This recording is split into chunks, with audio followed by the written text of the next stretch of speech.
Okay, so this problem, it says, suppose f has a continuous derivative whose values are given in the following table. The first question says, estimate the x-coordinates of the critical points of f for x being between 0 and 10. Well, remember that the function has critical points where the first derivative is either 0 or undefined. Well, here it says that the derivative is continuous, and these are the values, so all we're looking for is approximately where the first derivative is 0. And so if you take a look at these, well, here it gives you the x values. X equals 0, x equals 1, x equals 2, x equals 3.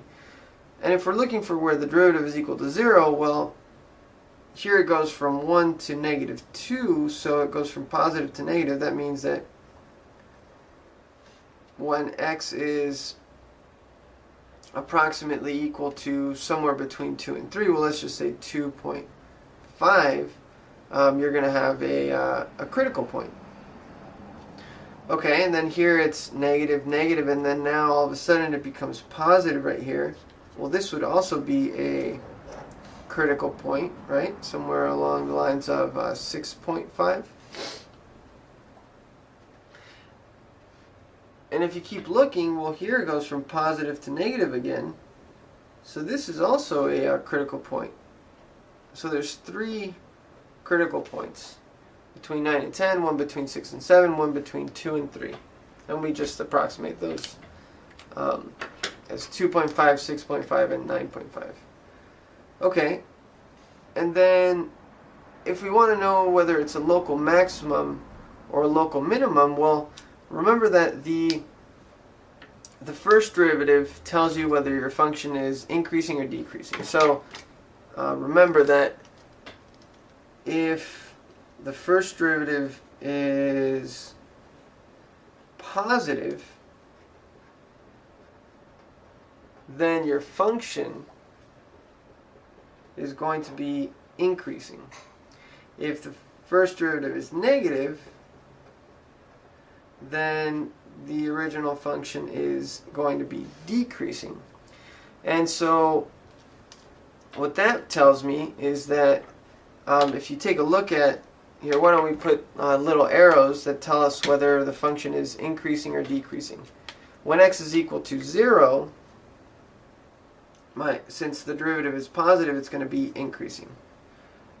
When x is equal to 1, the first derivative is positive, so it's going to be increasing. Again, the derivative is positive, so it's going to be increasing, sorry. And then when x is equal to 3, the derivative is negative, now it's decreasing. This means that this value, when x is equal to 2.5, when x is about 2.5, we have, since it's increasing and then decreasing, I'm going to have a local maximum. Okay, now if we continue this little analysis, when x is equal to 4, it's going to be decreasing. When x is equal to 5, it's going to be decreasing. When x is equal to 6, it's going to be decreasing. But now when it's equal to 7, it's going to be increasing. So this would be when x is approximately 6.5, we're going to have a local minimum because it's decreasing and then it's increasing. And I'm sure you could probably guess by now the next one, increasing and then decreasing. This tells us that it's a local maximum as well.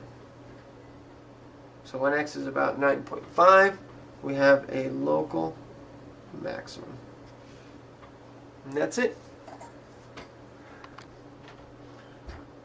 Okay, so in this problem we're trying to figure out which one is the first derivative and the second derivative.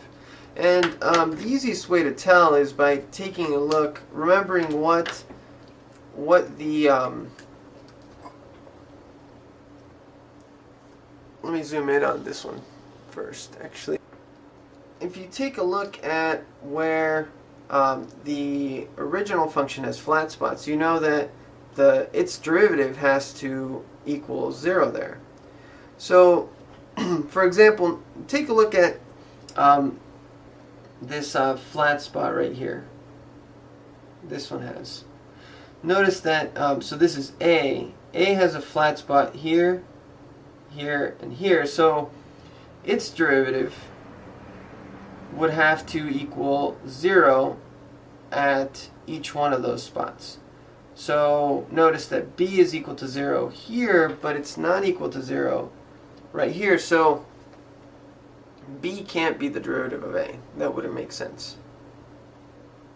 Okay, now let's take a look at C. Well, C has a flat spot right here,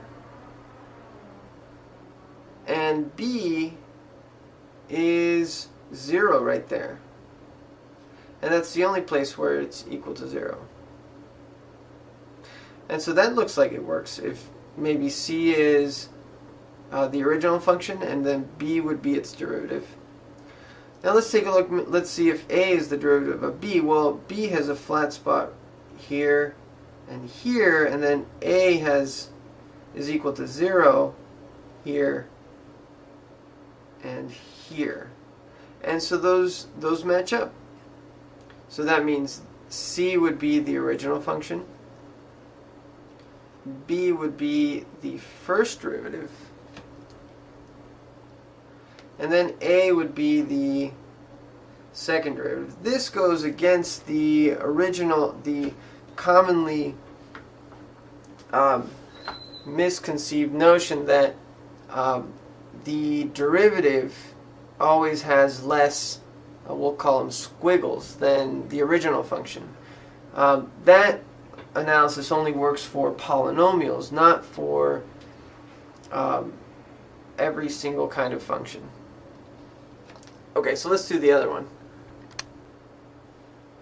Okay, so if we apply the same line of thinking that we applied to the previous problem, let's take a look at the flat spots of each function. So if we take a look at A has a flat spot right here, and then it has a flat spot right here. And if we try to match it up with the zeros of another function, notice that it matches up with C here and here. So that's good. But what about B? Well, B has a flat spot right here, and A has a flat spot right there. I mean a 0 right here, so those match up.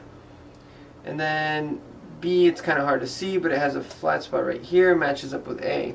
So, well, if you you apply that reasoning, it looks like the derivative of B is A, so this would be the original function. And then the derivative of A is C, so A would be the first derivative, and then C would be the second derivative. And that's it. And this one looks more like a polynomial. So if you look at the squiggles on this one, though, as opposed to the last one, B has 1, 2, 3 on that you can see. A has 2, and then C has 2 as well, but there might be other squiggles over here that you can't really see. So that's why you got to be careful when you make the when you just look at the squiggles. You want to look at the critical points. That's the better way to tell.